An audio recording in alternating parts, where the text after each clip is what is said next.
En este video hablaremos de la organización celular del tejido nervioso. El tejido nervioso está especializado en conducir impulsos eléctricos desde una región a otra. El tejido nervioso además está conformado por dos tipos de células, básicamente, por las neuronas y la neuroglia.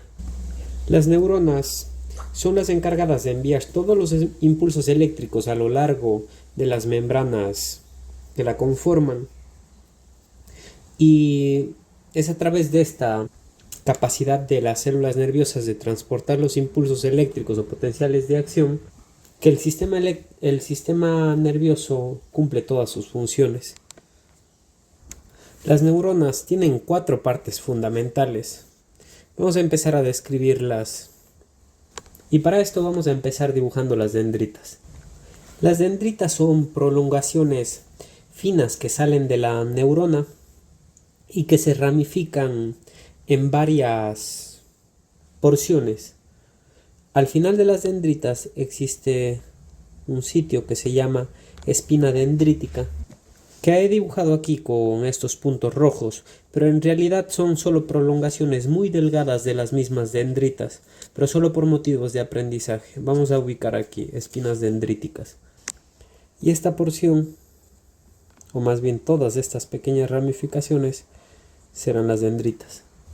Las dendritas son prolongaciones nerviosas que se encargan de recibir señales sensitivas, y las espinas dendríticas se comunican con otras neuronas para poder recibir a través de estas las señales sensitivas. Estas reciben señales sensitivas, pero también señales motoras, y se pueden comunicar, como habíamos dicho, con otras neuronas. Ahora vamos a hablar de otra porción de la neurona que se denomina cuerpo neuronal o soma. Esta zona de la neurona es aquella que concentra, o más bien contiene, al núcleo de la neurona. Además, contiene algunos otros organelas intracitoplasmáticas. Como podemos notar, del cuerpo o soma de la neurona se ramifican las distintas dendritas y finalmente las espinas dendríticas. Ahora hablaremos de otra porción de la neurona, que es el axón. El cuerpo celular está unido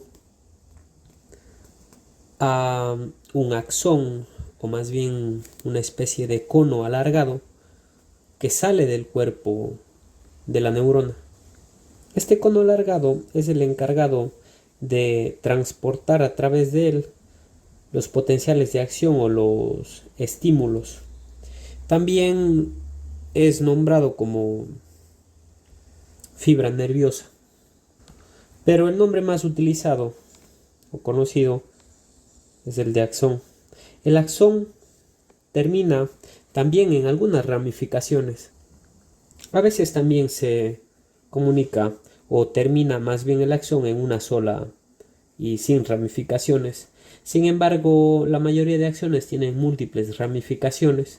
En este sitio, en el axón terminal de la neurona, es en donde se comunican con otras células, las neuronas. En esta zona de aquí, las espinas dendríticas de las que habíamos hablado al principio suponen aproximadamente el 80 al 90% de la superficie total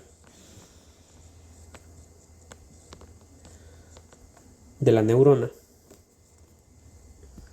Ahora vamos a hablar de el otro tipo de células que conforma el tejido nervioso. Hablaremos de la neuroglia.